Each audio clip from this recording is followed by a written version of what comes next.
Welcome to People Doing Good for Others.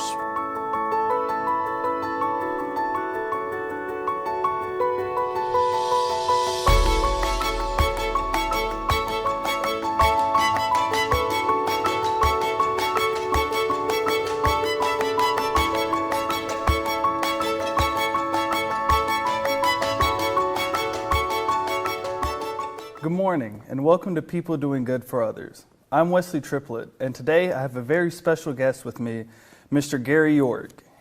He was the man that was able to start this show and has been able to touch the lives of so many different people, and it's an honor for me to be able to talk with him today to figure out a little bit about his background and see how he's able to get to the point he is now.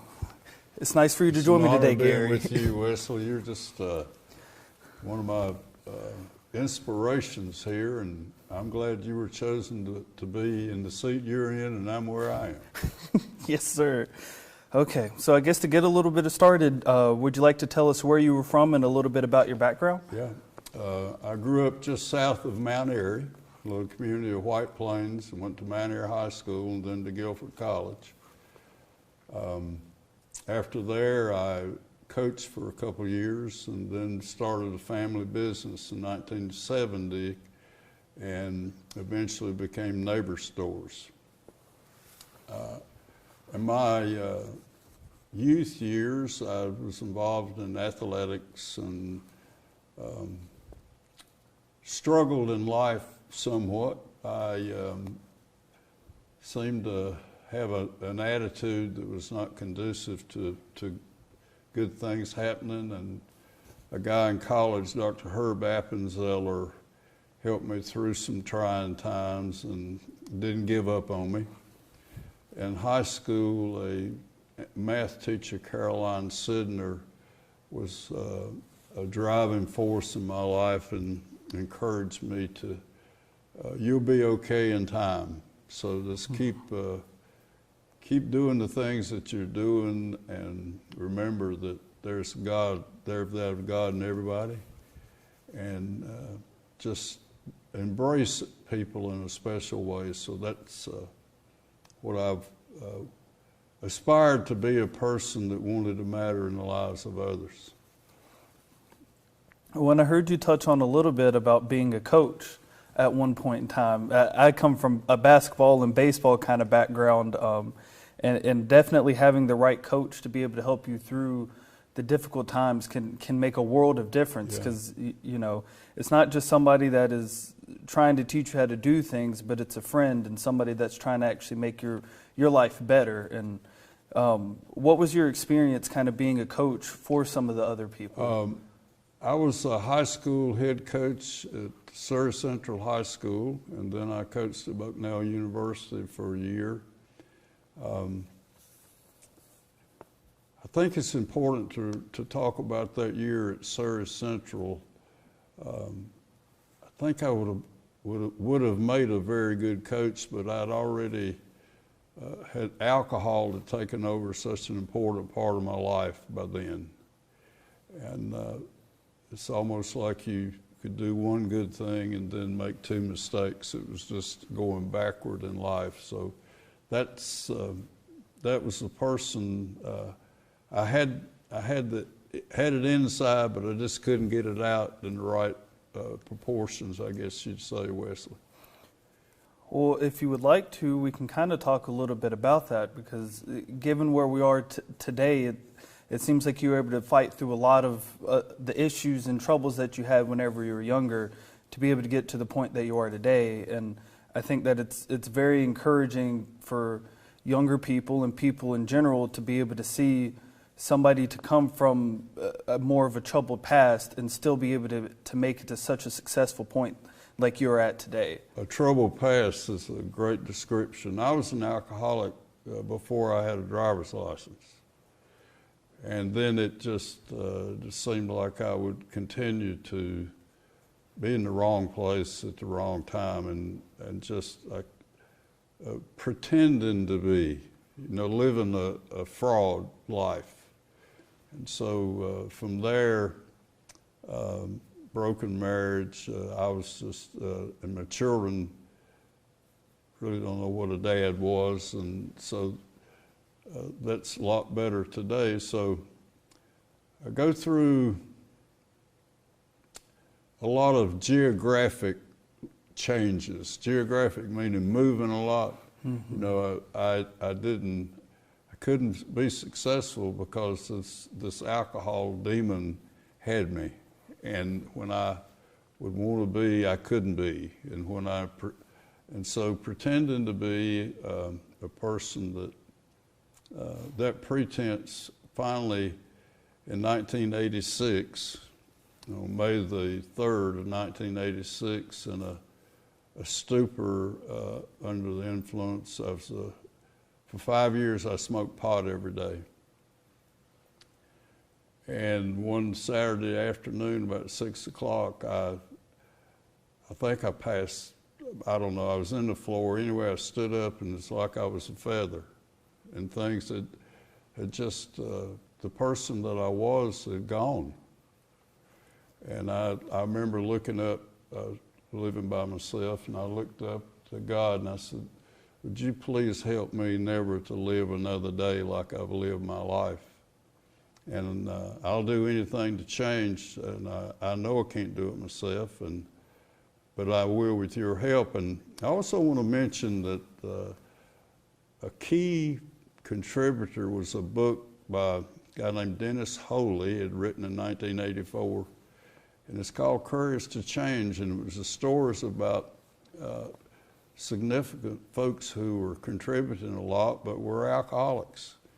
And I was reading that book and also going to AA meetings and smoking pot in the car and going into an AA meeting, and everybody knew that I was just playing this game. But then on May the 3rd, 1986, my life changed, and I went in a rehab for 42 days and came back and started to really work at trying to catch up. Does that make any sense? Yes, I felt sir. so far behind that I became a self-help junkie. You know, I would listen to tapes, and I would go to look at seminars, and I would any type of seminar. I remember going to one that's called the right stuff, and the right stuff is, do you do what you say? And then I went to another seminar, and I started living with a day timer and becoming fanatical about being on time and doing what I would say. So the transition in my life was about first being free of alcohol and drugs, and then committing my soul to being a good person. And that has paid significant dividends for me, and I want to thank God. And you know, I want to, one great story I think that has to be told. I went to a man that was significantly involved in my life. May the 3rd was on a Saturday night. On Monday morning, I went to him because he was a determining factor in the company and things we were doing. And he looked at me and he said, what's wrong with you? And I said, Bobby, I'm a drug addict. And he said, what are you going to do about it? You know, I figured he was going to say, well, bring my money back, or how could you embarrass? He said, what are you going to do about it? I said, well, I'm going to rehab on Thursday. And he said, how long are you going to be gone? I said, 36 days, maybe. He said, boy, you're doing the right thing, and how can I help you while you're gone? Wow. And, Wow. you know, he was such a significant role model in the community that if people thought, well, if Bobby Harrell's going to trust him, maybe I can too. So, you know, so many alcoholics and addicts never make it back because nobody trusts them. They don't Right. get a chance to do because nobody gives them a chance. But this man said, what are you going to do about it? And I said, well, I'm going to go to rehab. He said, well, you're doing the right thing, and never mentioned it again. And you know, how you just, the people in the background, I remember a guy named Alan Edwards was a high school principal at North Surrey. Gus Martin was involved in my church. There's people, if just a little bit of trust can bring a person who's in oblivion out of it by trusting them, giving them a chance to start again. And so these Gus Martin and Alan Edwards and Bobby Harrell were people that did favors to me, and it just was amazing how people accepted me as a recovering person. Well, and that seems to be one of the toughest parts is whenever you're going through that time period, and of course, like, you're having to change your friends, and like you had mentioned before, having to change environment and all of these different things. And if you don't have the support behind you, then it's makes it easier to fall back into the cycle. And I'm so glad that you were able to have people there that understood what was happening and really wanted to talk with you and really wanted to work with you to help you move forwards, because it definitely seems like all that help has paid off. You know, it's hope, and folks, just the hope of a mustard seed sometimes turns folks' lives around, and they become the person like I want to be. You know, today I do what I want to do, and I get to do virtually what I want to, and that means hopefully mattering in the lives of others. Which actually, speaking of that, you had talked about being on the county commissioners as well, and I know now we're at the point to where you're doing interviews and things like that. So how did you get from that part to where you are today? Well, as the Surrey County Commissioner from '98 to 2002, I'm a strong Democrat, and took a year off out of my life to campaign, and so we had an incredible experience of running as a team. We received 63% of the votes from the incumbent. He had 37, so what a year. You know, to be the night of the election and look up and just see that, you know, we're going to win big. And to have that experience that night was just an amazing, and we did, as a county commissioner, excuse me, a lot of incredible extended water and outside of Mount Airy, and water lines, and did zoning, and it was 4 years of eventful good things. So I guess during that time period with going to the events and things like that, it's definitely a big feat to be able to get 63%. Yeah. You know, that's. You know, how would people, and everybody, you know, just kind of got behind pulling for the underdog. You know, I guess the struggling and the striving, and that was just part of those great 4 years. And I also was a member of the Mount Airy City School Board from '92 to '98, and we built a new middle school, and we did some. I enjoyed that a lot too, being on the school board.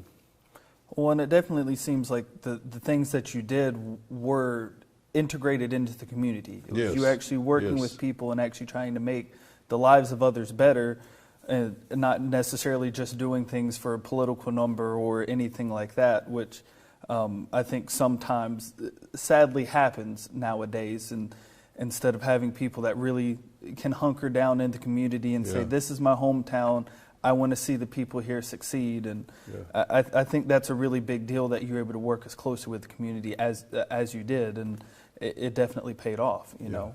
Can you tell me a little bit about the Armfield Center relationships? Okay. I'm a religious, I guess, exercise person. I'm 78, and at least 5 times a week I go to a center right behind my home in Pilot Mountain. I'm in a wonderful second marriage. My wife's name is Charlotte. And I get up at 4:30 every morning, and I'm down there at 5:15.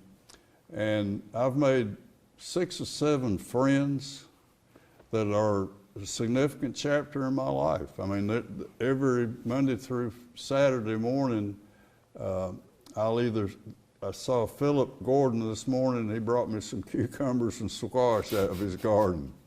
You know, I'll see Lupe Chavez, or I see Mike Phelps, I see Jimmy Thomas, and we're tight, you know, and so we learn from each other, we grow with each other, and we share experiences. And so, you know, my exercise group, I'm also I'm the undesignated social director. And everybody that comes in must speak. We let nobody walk in without saying hello. And so we play a key role at the Armfield Center by including people in our group. And so I'm very grateful for that chapter of my life. And that's really good to hear, especially being able to stay active and to have that group of people around to spend time with is. Have that discipline to getting up at 4:30 in the morning, you know, getting ready, and I want to matter in the lives of these men. You know, they have helped me so much. So, can I give back a little bit of encouragement? I really like that idea.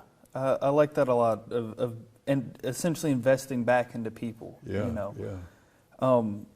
So now, from being a coach to being on the board for schools and everything, how did you manage to get onto the radio stations? Well, when I was campaigning for county commissioner, there was one of our opponents started to talk about me being a drug addict, and so we would.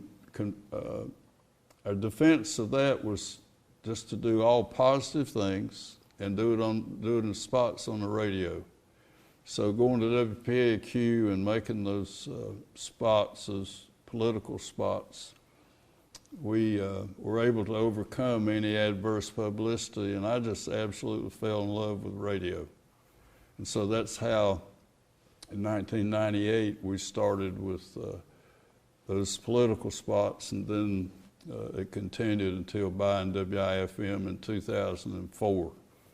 And that's almost a daily trek or adventure from Pilot Mountain over to Elkin.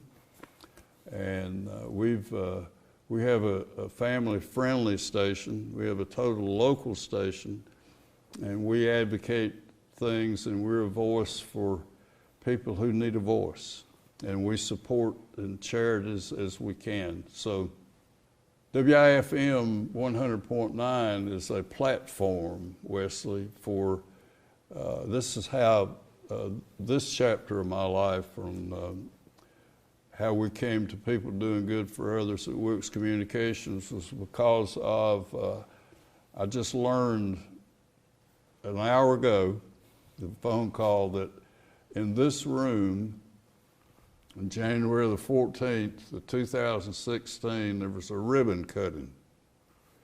And it was to celebrate Wilkes Communications bringing this TV station to Wilkes County as a gift. And so I'm standing there and taking pictures, of course, and Adam Foster's on the front row with, and then as I drive home, that's a Thursday night, and I'm driving home, and I said, you know, they're gonna need some good local content for this TV station. So I called Amanda Perry the next morning, and she said, when do you want to talk about it? And so that's within a month, our first show with a guy named Jerry Smithy was in the first show, and Arnold Lakey was in the second show in this room in 2016, I guess maybe the first week in February.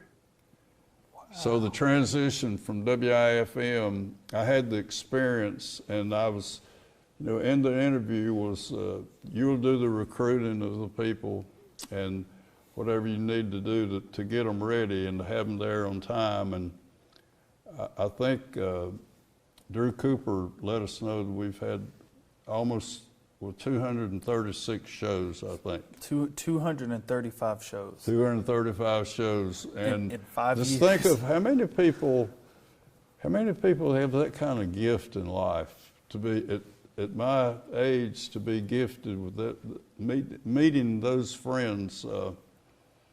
And I'm just talking about being excited about things that just absolutely are dumbfounded with. It's like with Stephen Laws this morning. He was going this way and ends up going this way, you know, with it, from being a business person to being an educator. So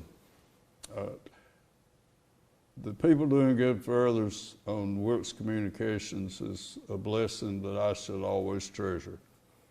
You know, I just happened to be at the right place, and people had faith in what we were doing.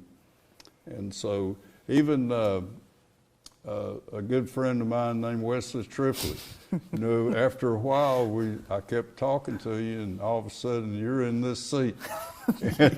And you said, "Oh no, Gary, I couldn't do that," but then you were ready to do it before it was over, right?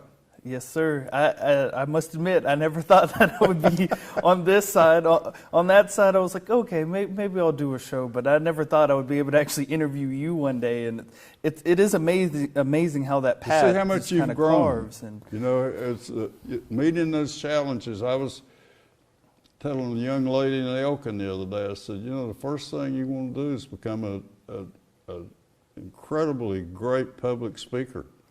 Because if you volunteer to do the speaking, everybody else will be sitting and waiting, and you'll be up in front of the class.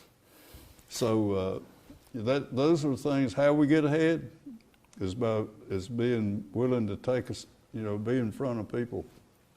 that was actually how I was able to get through some of my college courses. And when everyone sits down and has the meeting of who does what part, and nobody likes to do the public speaking. Everybody was like, I'll work on this part over here, but I'm not standing in front of the crowd to talk. Oh, yeah. And I was like, well, okay, I guess I'll be the person. I'll figure out how to present and everything like that. And it helped a lot, because not only did it transition from schoolwork, but then being able to go out to talk to people and different events, it just cultivated its own abilities along with it. And it's something I never thought that I would have thought I would be doing or would have been good at, but or have the confidence and courage to do it. Yes.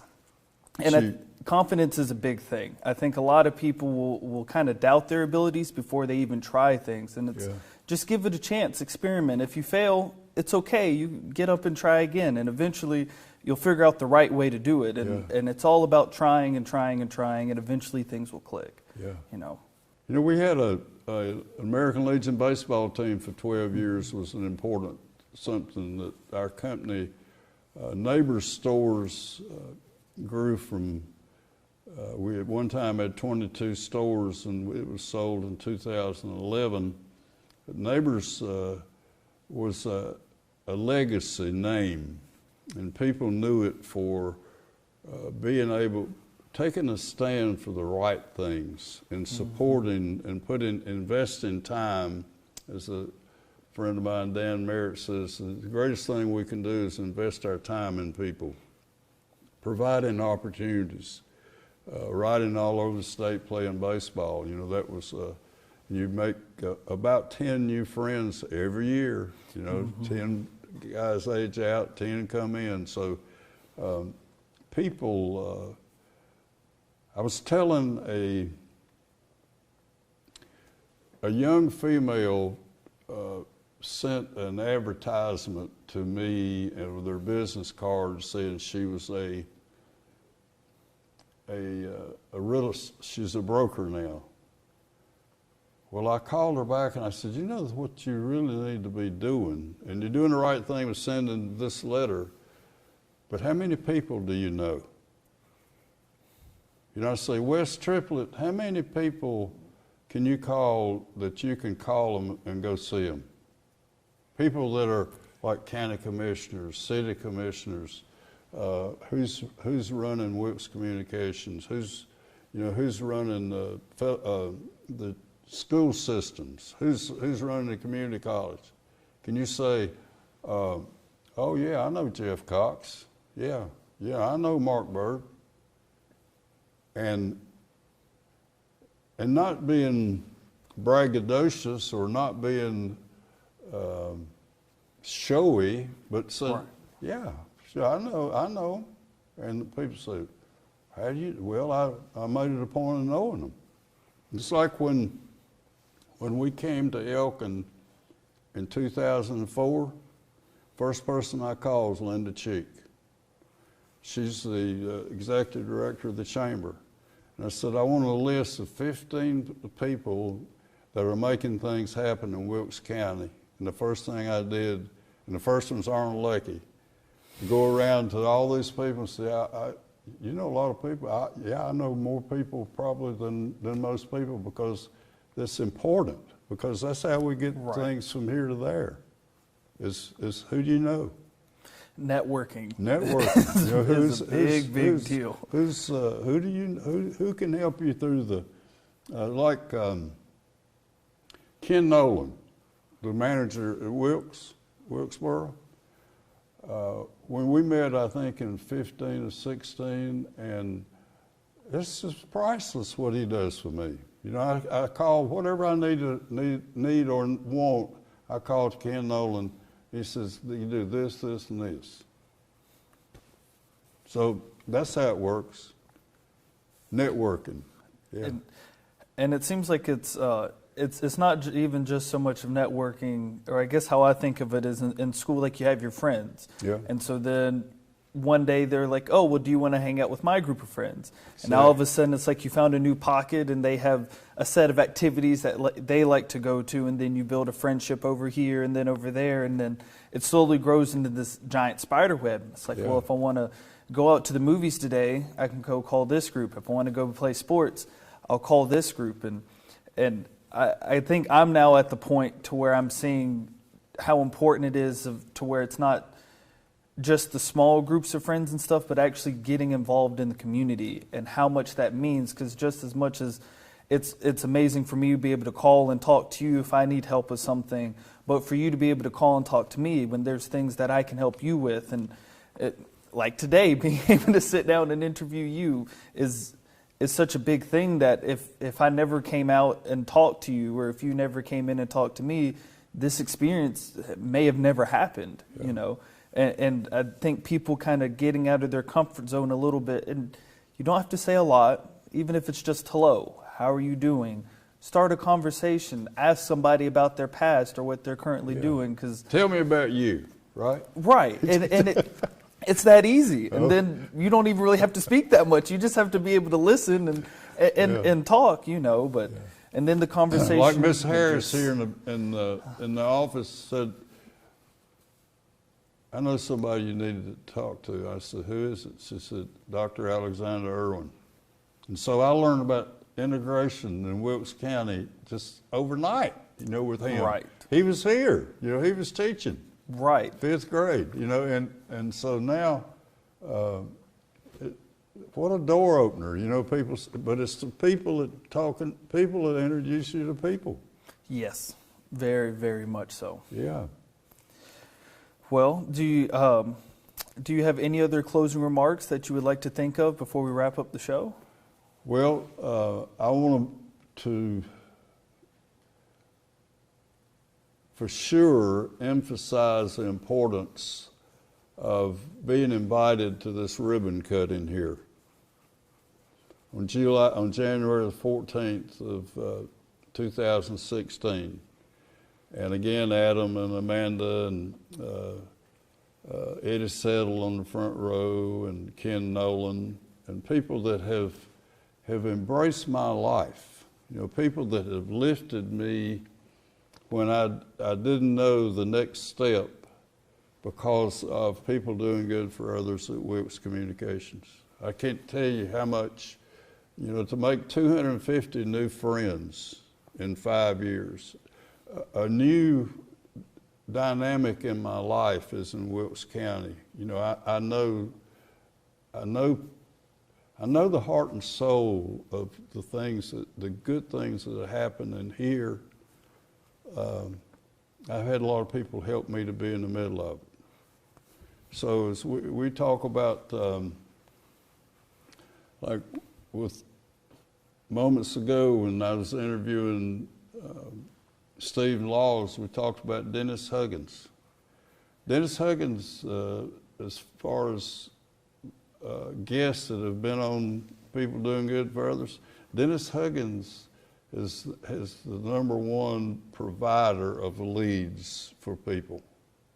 And he was with the school system for 15 years or 13 and a half years and raised $15 million. But Dennis Huggins is incomparable.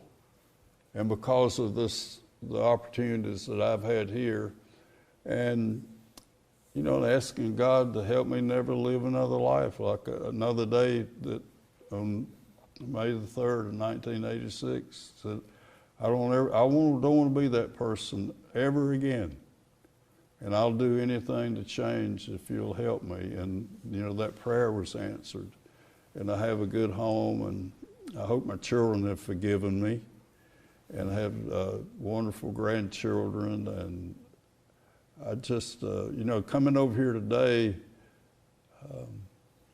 that I guess 250 times that same trip from Pilot Mountain over here, and knowing I would be with you and Adam and with Drew, and I just don't know, I'm not sure you could make it any better than it's been, and it's going to get even better. So thank you for spending time with me today, and you're one of my pets. You're one of the things I can remember the first time I said, Wesley, let's interview. Oh, no, Gary, I wouldn't do that. And here you are, right?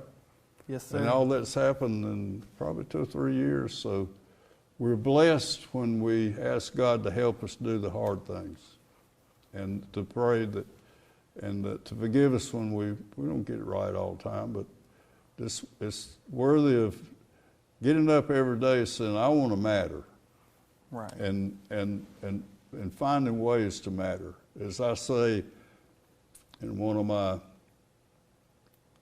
I guess I say it every day, is that we always be seeking and finding ways to serve God, family, friends, and worthy causes. And worthy causes is lifting folks who might just need a little bit of a little touch, and that's the person I want to be.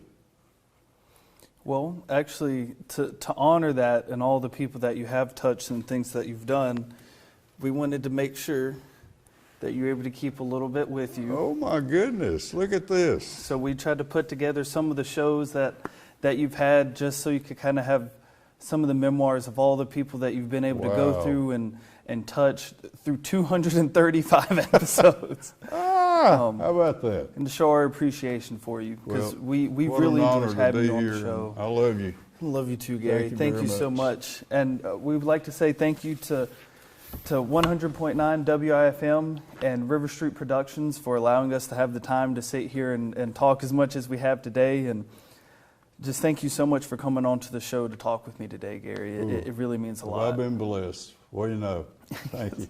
Thank you. What a blessing.